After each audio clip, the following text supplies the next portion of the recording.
কোথায় চললে সেজে গুজে? সেজে গুজে একটা শার্ট প্যান্ট পরলে আমি কাজে যাচ্ছি। কোথায় চললে কাজে? আমি কোলাঘাটের দিকে দেখছি। কোলাঘাট যাবে? সাপ্লায়ারদের জন্য। হ্যাঁ, সাপ্লায়ার যেতে ফোন করেছিল, যেতে হবে, কাজ আছে। তুমি কোলাঘাট যাচ্ছ, আর ফিরবে কখন? রাত হতে পারে, মোটামুটি 10:30। 10:30? এখন বাজে 4:30। আজকে রবিবার, আমি ঘরে একা। তোমাকে আমি বাড়ি ছেড়ে দিচ্ছি।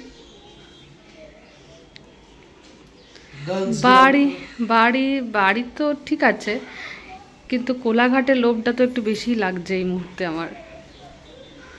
কোলাঘাটের লোভ লাগছে, এবার দেখো আমার কাজ থাকবে, তুমি তখন দাঁড়িয়ে দাঁড়িয়ে যেতে হবে, তখন হ্যাঁ হুঁ করলে তো মুশকিল না।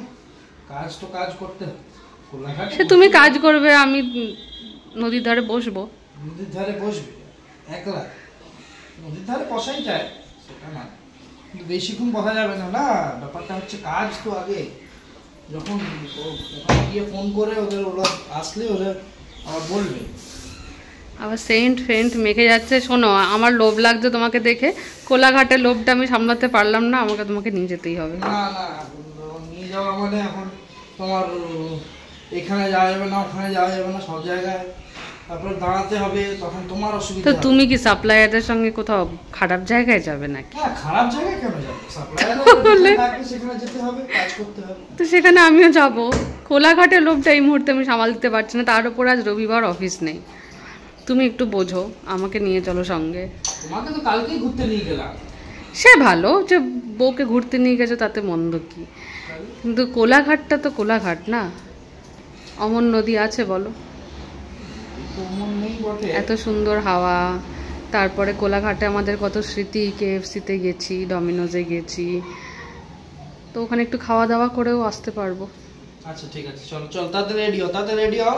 সিরিয়াসলি? হ্যাঁ চলো। ইয়ে, ঠিক। কেমন আছেন সবাই? আঁখি শোভার আরেকটি ব্লগে আপনাদের সকলকে স্বাগত জানাই। আমার আর বিশালের রিসেন্ট বিয়ে হয়েছে, তাই বিয়ের পর সংসারের খুঁটিনাটি, ভালো মন্দ, ঘুরতে যাওয়া, খাওয়া দাওয়া তুলে ধরবো আপনাদের সামনে আমার ফেসবুক আর ইউটিউব পেজের মাধ্যমে।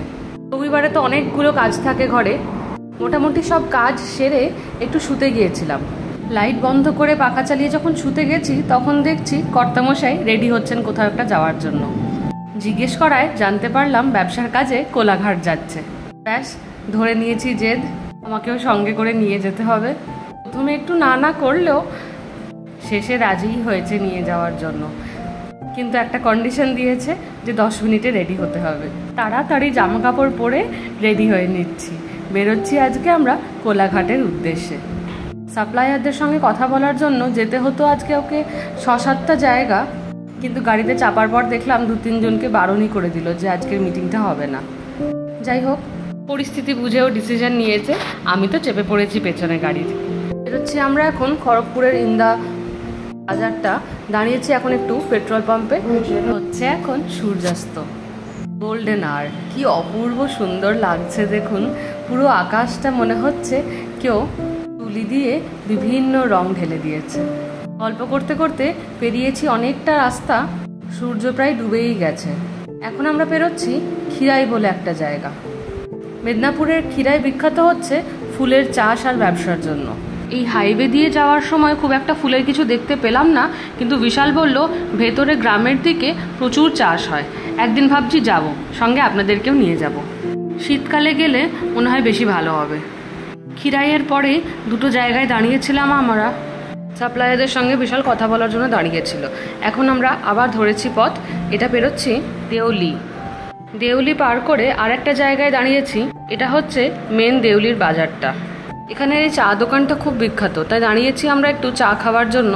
কিন্তু চায়ের থেকেও বেশি যেটা মজার মনে হলো সেটা হচ্ছে চায়ের দোকানের স্টলের হোর্ডিংটা। খুব একটা ভালো লাগলো না চাটা আমার, নর্মাল চায়ের দোকানের মতনই। যাই হোক, খেলাম আমরা দাঁড়িয়ে চা। এখন আবার চলেছি কোলাঘাটের উদ্দেশ্যে। মিনিট 10-এর মধ্যেই আর হয়তো ঢুকে যাব। যেহেতু আলাদা আলাদা জায়গায় কাজ রয়েছে, তাই একটু দাঁড়িয়ে দাঁড়িয়ে আমাদের যেতে হচ্ছে। আমি ভেবেছিলাম সূর্য ডোবার আগেই হয়তো আমরা পৌঁছে যাব, কিন্তু অনেকটাই দেরি হয়ে গেছে জানেন। দাঁড়িয়েছিলাম আমরা একটু কোলাঘাট থার্মাল প্ল্যান্টে, কিন্তু ওখানে ভিডিও করা অ্যালাউ ছিল না। পার করে এসেছি এখন রূপনারায়ণ নদীটার ধারে। অন্ধকারে খুব একটা ভালো হয়তো বোঝা যাচ্ছে না, ওই দিকে দেখা যাচ্ছে সোনার বাংলা রিসর্টটা, আর তার এই পাশে রয়েছে থার্মাল পাওয়ার প্ল্যান্টটা। রূপনারায়ণ নদীটার পুরো পাশ দিয়ে করা রয়েছে মানুষের বসার বেদি। হয়ে গেছে এখন অনেকটাই সন্ধে, তাই লোকজন খুব কম। আমরা যেহেতু এত দূর থেকে এসেছি, তাই ভাবলাম একটুখানি চপ সিঙ্গারা নিয়ে বসি নদীর ধারটাতে। খুব একটা হয়তো দৃশ্য উপভোগ করা যাচ্ছে না, কিন্তু এই যে ঠান্ডা ঠান্ডা হাওয়াটা গায়ে লাগছে, সেটাই বড় ভালো লাগছে। বেদিটার উল্টো দিকেই বসে অনেকগুলো চপ সিঙ্গারার দোকান। খেয়ে নিয়েছি আমরা ভেজিটেবিল চপ আর চিকেন চপ। তারপরে এলাম KFC-তে। কোলাঘাট এলে এই KFC, শেরে পাঞ্জাবে আর KFC-তে আমাদের আসতেই হবে। শেরে পাঞ্জাবেও গিয়েছিলাম, কিন্তু প্রচণ্ড ভিড় জানেন, তাই আমরা চলে এসেছি KFC-তে। বাড়িতে মোটামুটি রান্না করাই ছিল, শুধু হয়তো গিয়ে রুটিটা করতাম, কিন্তু দুজনেই ঠিক করলাম এসেইছি যখন, তখন ডিনারটা সেরেই ফেলি। অর্ডার করে নিয়েছি একটা বাকেট চিকেন, সঙ্গে রয়েছে কিছু কোল্ড ড্রিঙ্ক, ফ্রাইস, মেয়োনিজ আর চকোলাভা। চকোলাভাটা আলাদা করে অর্ডার করতে হলো, KFC-র এই চকোলাভাটা আমার বড্ড ভালো লাগে। যাই হোক, খেয়ে দিয়ে বেরিয়েছি আমরা এবার খড়গপুরের উদ্দেশ্যে। কিন্তু ফেরার পথে ওয়েদারটা হয়েছে দেখুন, মাঝে মধ্যে দূরে বিদ্যুৎ চমকাচ্ছে আর দিচ্ছে কালবৈশাখীর ভীষণ জোরে হাওয়া।